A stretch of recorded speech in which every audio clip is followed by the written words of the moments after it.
The faint hum of hospital machines still echoed in Emma's ears as she stepped out of her 12-hour shift. Her feet ached inside her worn sneakers, and her scrubs carried the faint scent of antiseptic. To most people, the end of a day meant rest, but for Emma, it usually meant rushing home to her tiny apartment, paying bills at the kitchen counter, and collapsing onto the second-hand couch that doubled as her bed. Life as a nurse had never been easy: long shifts, endless paperwork, and the emotional toll of caring for people on their hardest days. Yet Emma never complained. She had chosen this life because she believed in healing, in kindness, in being the person people could lean on when the world felt too heavy. Still, there were nights when loneliness pressed against her chest, whispering of all the things she was missing. That night, as she stuffed her scrubs into her bag and slung her coat over her arm, her phone buzzed. It was her best friend Claire. "Emma, I need a huge favor." Claire's voice rushed through the line, tinged with panic. "Please, please don't say no." Emma sighed, sliding into the driver's seat of her old car. "What now? Did your cat knock over the plant again?" "No." Claire groaned. "It's the blind date I told you about. He's some big shot CEO, and we're supposed to meet tonight. But I'm stuck at the airport. My flight is delayed 3 hours. I can't make it." Emma frowned. "So reschedule." "I can't. This date was set up by my aunt. If I bail, it'll look terrible. Please, just fill in for me. Sit down, talk to him, and leave after an hour. That's it. You don't even have to pretend to like him." Emma blinked in disbelief. "Claire, do you hear yourself? You want me to meet a CEO, dressed like this?" She glanced at her wrinkled dress tucked at the bottom of her bag, the only nice thing she had. "You'll be fine," Claire insisted. "You're kind, you're funny, and honestly, you'll make a better impression than me. Just don't let him know I didn't show up. Say you're me for tonight. Please, Em. I owe you forever." Emma leaned her head back against the seat, torn. Pretending to be someone else wasn't her style. She valued honesty. And the idea of sitting across from some rich businessman pretending she belonged in his world felt absurd. But then she remembered all the times Claire had helped her. Paying her utility bill when Emma's paycheck fell short, driving her to work when her car broke down, bringing soup when Emma caught the flu. Claire had always been there. Emma sighed. "Fine, 1 hour, but if he asks me to discuss stocks or whatever CEOs talk about, I'm walking out." Claire squealed with relief. "You're the best. I'll text you the restaurant and his name. Oh, and wear something cute." Emma chuckled bitterly. "Cute isn't exactly in my budget." 30 minutes later, Emma stood outside a glittering 5-star restaurant downtown. The towering glass windows reflected golden chandeliers and polished marble floors inside. She felt impossibly small in her simple navy blue dress, one she'd bought years ago for nursing school graduation and had only worn twice since. The hem had frayed slightly, and her old heels clicked unevenly against the pavement. Around her, women in elegant gowns and men in crisp suits swept past with ease, like they belonged there. Emma inhaled deeply, clutching her small thrift store purse. 1 hour, she whispered to herself. Then you can go home and eat ramen. As she pushed open the door, the host greeted her with a smile so polished it almost made her more nervous. "Reservation under?" the host asked. "Claire Matthews," Emma replied softly, hoping her voice didn't shake. The host scanned the list and nodded. "Right this way. Your guest has already arrived." Her heart thudded. She wasn't ready.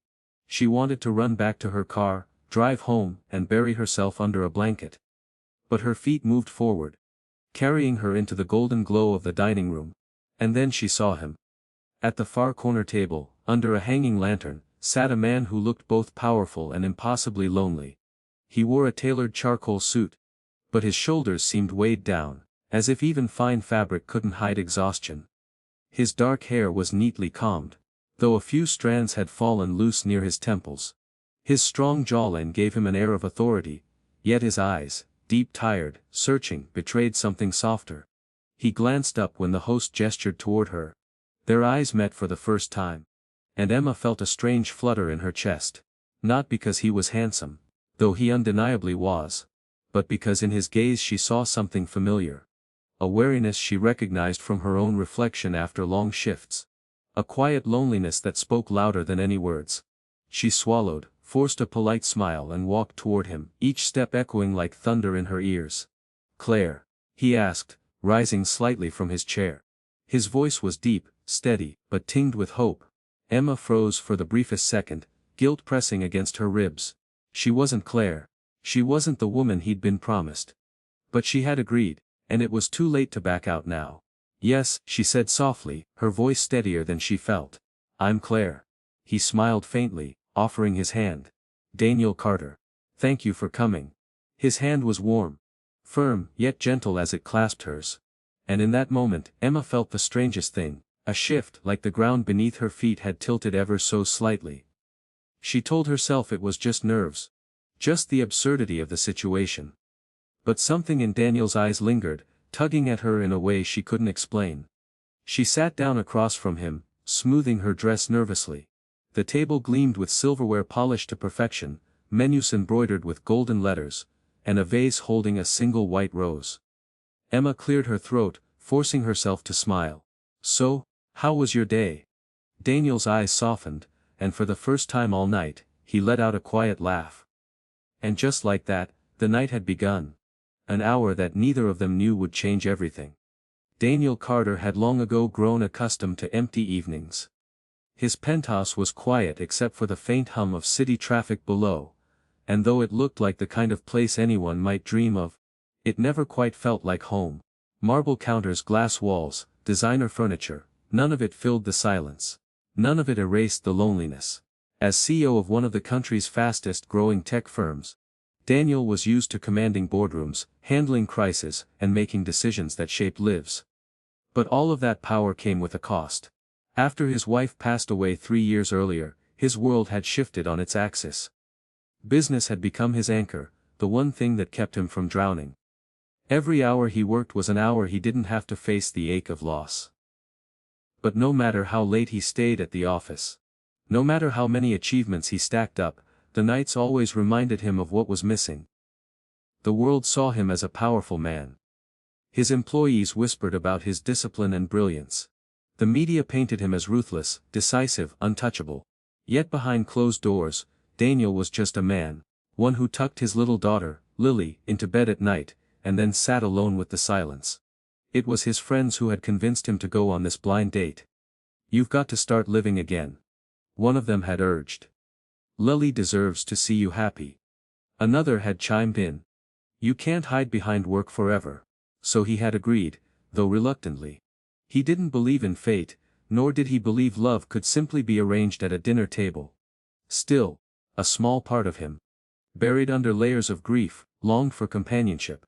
Maybe, just maybe, it was possible to find someone who would see him not as the CEO, not as the widower, but as Daniel.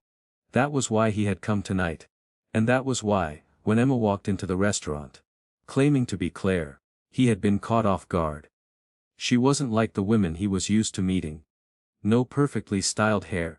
No designer gown, no carefully rehearsed small talk about the markets or industry trends. Instead, she carried herself with quiet nervousness, her simple dress a little wrinkled, her smile tentative but real. Most women tried to impress him with polish. Emma, though he believed her name was Claire, seemed like she was simply trying to belong. And somehow, that honesty drew him in. As they sat across from each other, Daniel studied her in the glow of the lantern above the table. Her hands fidgeted slightly with the edge of the menu, as though she was afraid of ordering something too expensive. Her eyes, however, were alive, gentle, curious, and unguarded. "So?" she asked, breaking the silence after the waiter poured water into their glasses. "Do you come here often?" It was the kind of question that could have sounded cliché, but from her lips, it felt refreshingly genuine. Daniel chuckled softly, shaking his head. "Not really.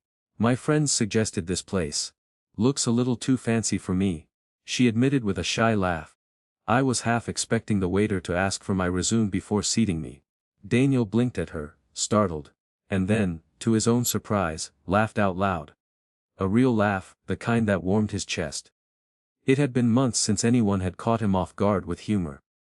"You're not wrong," he said, leaning back slightly. "The first time I came here, I kept wondering if I was holding my fork wrong. I thought someone would call me out."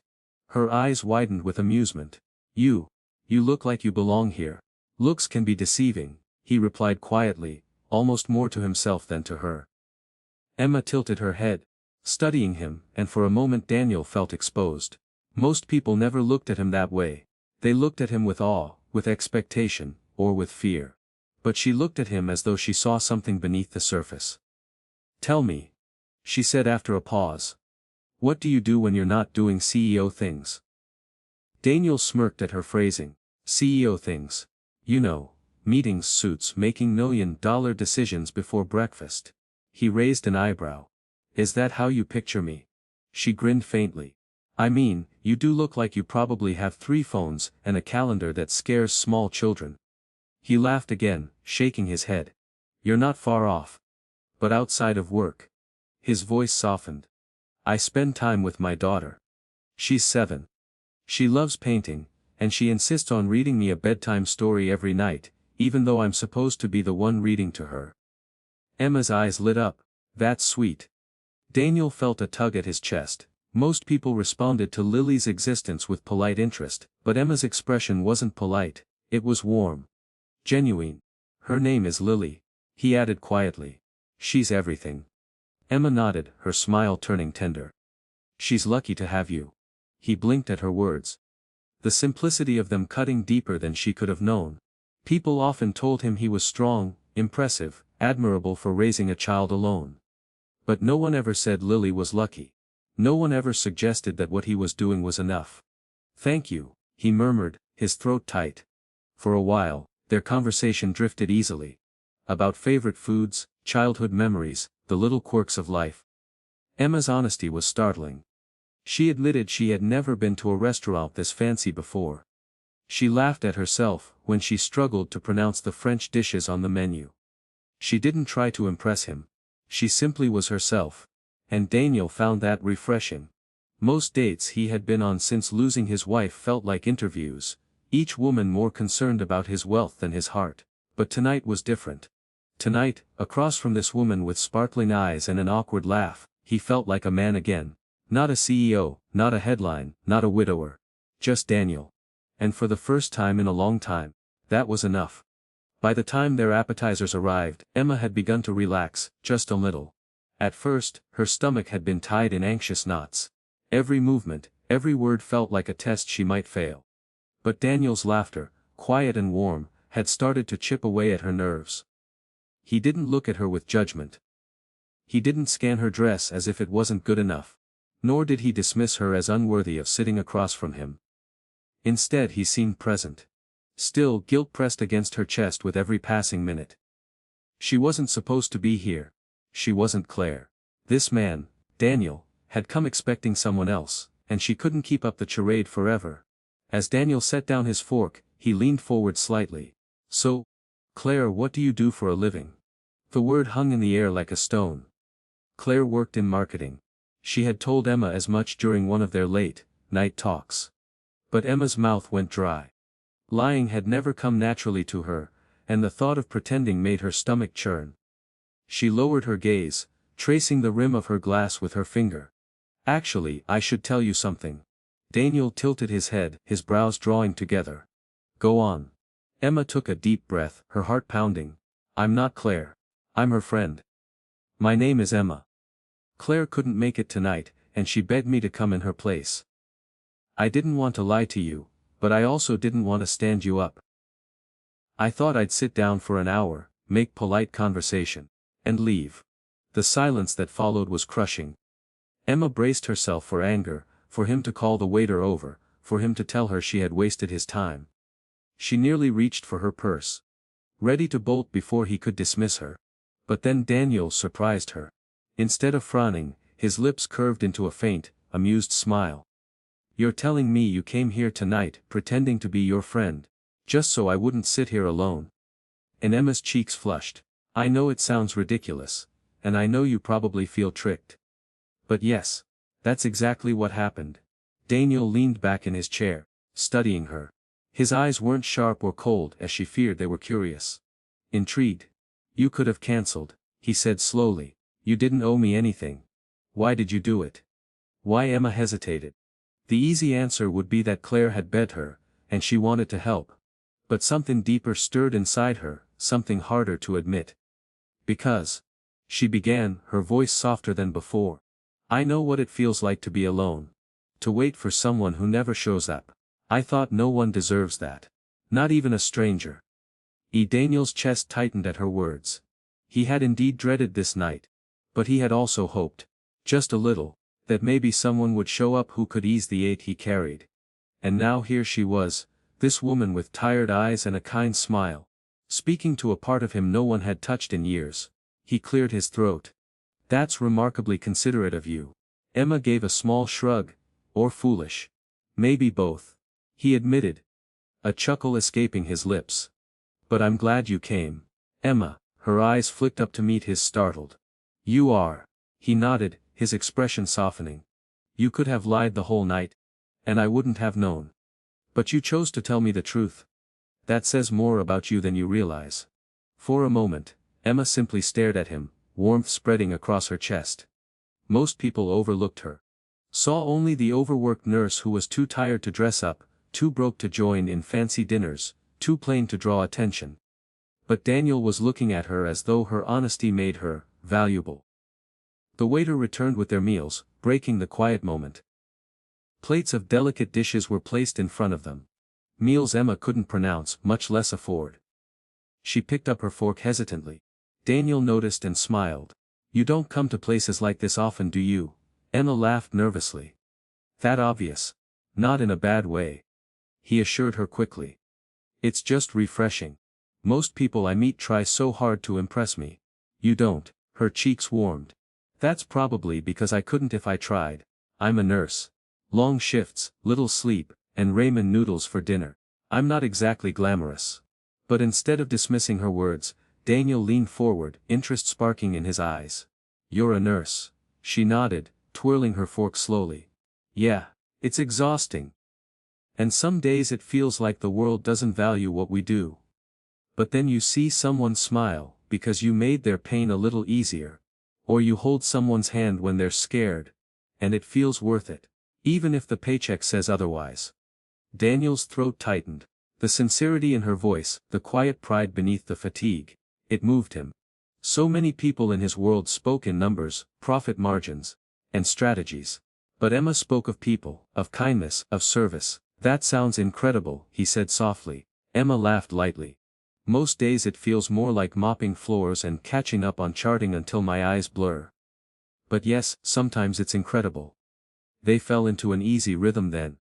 Their conversation flowing without the usual walls Daniel kept around himself. He found himself telling her things he rarely shared, about the weight of responsibility, the loneliness of leadership, the nights he stayed awake wondering if he was enough for Lily. Emma listened without judgment. She didn't offer cliché reassurances or empty praise. She simply listened, her eyes never leaving his, her silence filled with understanding. And when she finally spoke, her words were simple but profound. You're doing better than you think. Daniel swallowed hard. Her words hitting a place in him he hadn't allowed anyone to touch. For Emma, the night felt surreal. She had expected to sit across from a cold, arrogant CEO, count down the minutes, and leave. Instead, she had found a man. Human, vulnerable, and kind in ways she hadn't imagined. By the time dessert arrived, Emma realized she wasn't watching the clock anymore. The hour she had promised Claire had long passed. Yet she didn't want to leave. And Daniel, for the first time in years, felt like he didn't want the night to end. The dinner had stretched far beyond what Emma had imagined. What was supposed to be a polite one-hour distraction had turned into a night of laughter, truth, and surprising comfort. As Daniel paid the bill, without the smugness she'd expected from a wealthy man, Emma gathered her purse, feeling both reluctant and nervous. Walking out of the restaurant, the cool night air wrapped around them. City lights shimmered across the street, casting golden reflections on the wet pavement. Daniel walked beside her, his hands tucked in his pockets, his expression thoughtful. I'll walk you to your car, he offered. Emma hesitated. She wasn't used to men insisting on gestures like that. Most of the people she dated, on the rare occasions she even had the time, were too distracted or self-involved. But Daniel's tone carried no arrogance, only quiet sincerity. Thank you, she said softly. They reached the curb, where valet attendants bustled, retrieving cars for couples dressed in silk gowns and tailored tuxedos. Emma's old sedan stood out like a sore thumb. Its paint was chipped, one of the headlights slightly dimmer than the other. She flushed with embarrassment, wishing she could melt into the pavement. Daniel glanced at the car but didn't say a word. No judgment, no smirk, just calm acceptance. And that small mercy made Emma's throat tighten with unexpected gratitude. Before she could unlock the door, a high-pitched voice pierced the air. "Daddy." Emma froze. From across the sidewalk a small figure came running, dark curls bouncing, a pink cardigan half buttoned over a sparkly dress. The little girl barreled into Daniel's legs, clutching him tightly. Daniel knelt instantly, his face lighting up with a warmth Emma hadn't seen all night. "Lily, what are you doing here?" Emma's eyes whitened as another woman, an older nanny perhaps, hurried after the child, apologizing breathlessly. "I'm so sorry, Mr. Carter. She spotted you through the window and ran before I could stop her." Daniel shook his head, smiling softly. "It's all right. Thank you, Maria." But Emma barely heard him. Her heart was still stuck on the sight of the little girl, Daniel's daughter, clinging to him with such fierce love. "Daddy," Lily whispered, her small voice muffled against his shoulder. "I missed you." Daniel's jaw tightened with emotion as he kissed the top of her head. "I missed you too, sweetheart. But you're supposed to be home in bed." Lily pouted. "I wanted to wait for you." Emma shifted awkwardly, not sure if she should step back or stay. She wasn't supposed to be part of this moment. She was just a stranger who'd filled in for a blind date, yet before she could move, Lily's wide eyes turned toward her. For a long moment, the little girl simply stared. Emma expected shyness, maybe even fear. But instead, Lily's face lit up with a smile that was as bright as sunlight breaking through clouds. "Who's she?" Lily asked, pointing at Emma. Daniel hesitated. How could he explain? This wasn't supposed to happen tonight. And yet, as he looked at Emma standing there, nervous, uncertain, but with kindness shining in her eyes, something inside him urged honesty. "This is Emma," he said gently. "She's a friend." Emma blinked. A friend.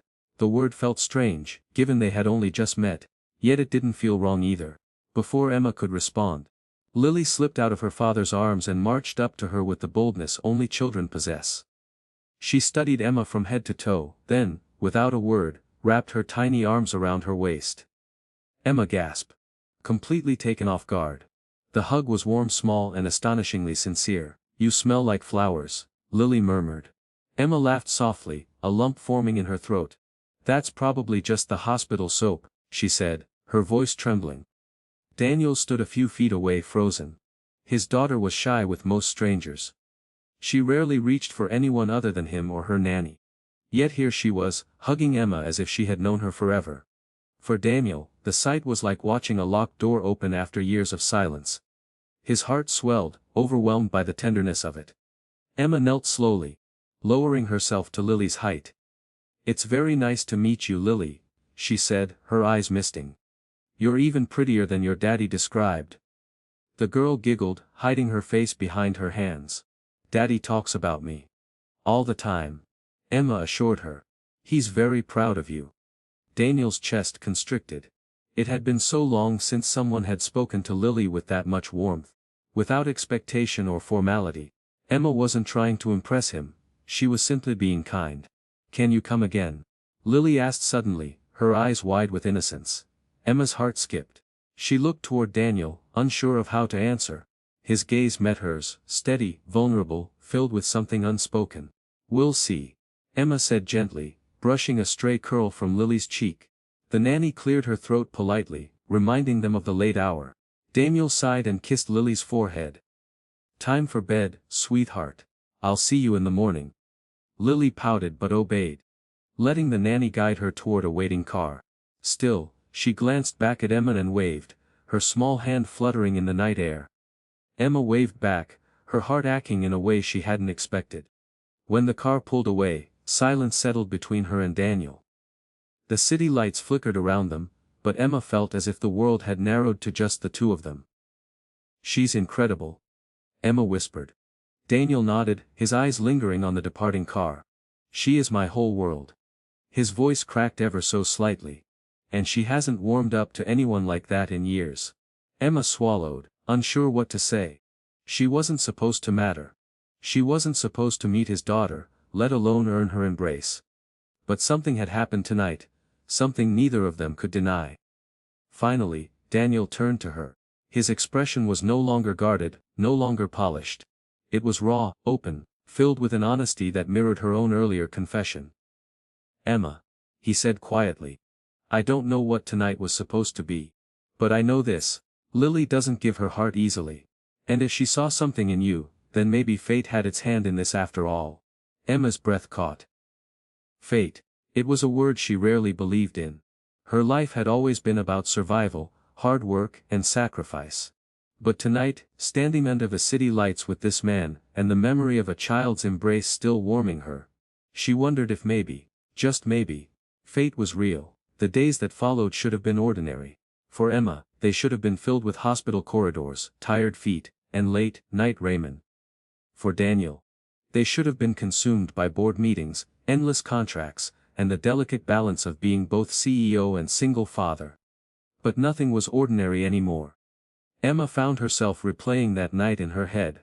The laughter over dinner, the truth she confessed, the way Daniel had looked at her as though she mattered. And most of all, the small arms of Lily wrapping around her waist. That embrace had left an imprint she couldn't shake. For Daniel, the image of Emma kneeling to meet his daughter's gaze haunted him in the best way.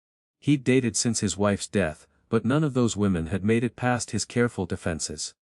They were polite, beautiful, accomplished. Yet Lily had never once clung to any of them. She had never whispered, "Can you come again?" But she had said it to Emma. And so, Daniel found himself reaching out. A text at first, "I hope you got home safely the other night." Then a call, "Lily keeps asking when she'll see you again." And finally, an invitation, "Would you join us for dinner? At my home, nothing fancy, just family." Emma almost said no. She reminded herself she was no one important. She wasn't polished or wealthy. And her life was messy in ways Daniel couldn't possibly understand. But then she remembered Lily's hopeful eyes. The way her little hand had clung to hers. And she couldn't bring herself to refuse. The first dinner at Daniel's home was awkward, at least for Emma. She sat at a long mahogany table, feeling out of place among the sparkling glasses and expensive silverware. But then Lily proudly showed her the picture she had painted for school. Daniel teased his daughter about her love for glitter glue.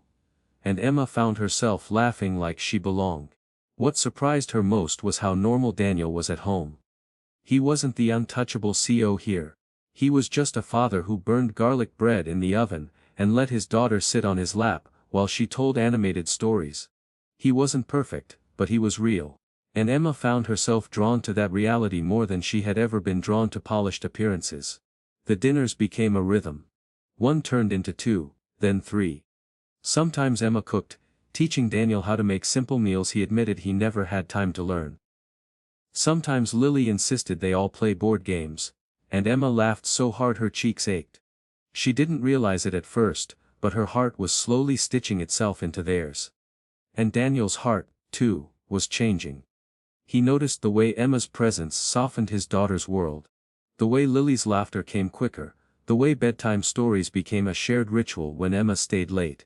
He noticed, too, how Emma's kindness stretched even to him. Reminding him to rest. Listening when he admitted his fears, encouraging him in quiet ways he hadn't realized he needed. For years, Daniel had carried the weight of being strong for everyone else. But with Emma, he felt seen, supported, even cared for. And it terrified him as much as it comforted him. One evening, after Lily had been tucked into bed, Daniel and Emma lingered in the quiet of the living room. A fire crackled in the fireplace, casting shadows on the walls. Emma sat curled on the couch, sipping tea, while Daniel stood by the window, staring out at the city lights. "I wasn't looking for this," he said finally, his voice low. Emma glanced up. "For what?" "This," he gestured vaguely, turning toward her. "For someone to walk into my life. For Lilito to cling to you the way she has. For me to feel." He stopped, shaking his head as if the words were too fragile to release. Emma set her cup down carefully. "Neither was I," she admitted. "I came that night just to do a favor for a friend. I thought it would be awkward and then I'd never see you again. I didn't expect. Her voice faltered, but her eyes held his. I didn't expect any of this. Silence stretched between them, thick with unspoken feelings. Daniel crossed the room, stopping just a foot away from her. His eyes searched hers, vulnerable in a way she hadn't seen before. Emma, you've changed something in us. In me. I can't. He paused, swallowing hard. I can't imagine walking away now. And Emma's breath caught. She wanted to believe him, but doubt gnawed at her. Daniel, I'm not like the women you're used to. I don't have wealth or polish or, I don't want polish, he interrupted gently, his voice firm but tender. I don't want someone who sees me as a CEO. I want someone who sees me as Daniel. And you do. Her eyes stung with tears. But why me? He knelt slightly, bringing himself closer to her level, his gaze unwavering. Because when you walked into that restaurant, you didn't try to impress me. You told me the truth. You listened when no one else does. And because, his voice softened to a whisper. Because Lily loves you, and I trust her heart more than my own. Emma's tears slipped free then, and Daniel reached out, brushing one away with the gentlest touch. For a long moment, neither spoke. The fire crackled, the city hummed outside, and the air between them pulsed with unspoken promises. Finally, Emma whispered, I don't know where this will lead. I don't know if I'm enough for you or for her. Daniel shook his head, cupping her hand in his. You already are. Don't you see? You were enough the moment Lily wrapped her arms around you. You were enough the moment you sat across from me and told me the truth. You are more than enough, Emma. Her heart swelled, fragile and fierce all at once. And for the first time in a long time, Emma let herself believe it. From that night on, Emma became more than a guest. She became family. She was there for piano recitals and science projects. For quiet dinners and chaotic mornings. She held Lily's hand at the park, and Daniel's hand when the weight of the world pressed too heavily. And though life was far from perfect, though there were challenges and fears and long days, Emma realized she had found something she never dared hope for, a place where she belonged, a love that was steady and real. Daniel, too, found what he had thought impossible, not just a partner, but a companion who understood him, who cherished his daughter, who filled the silence with laughter and light. And from that fateful night when a poor nurse replaced her friend on a blind date, Daniel Carter, the lonely single dad CEO, never let Emma go again.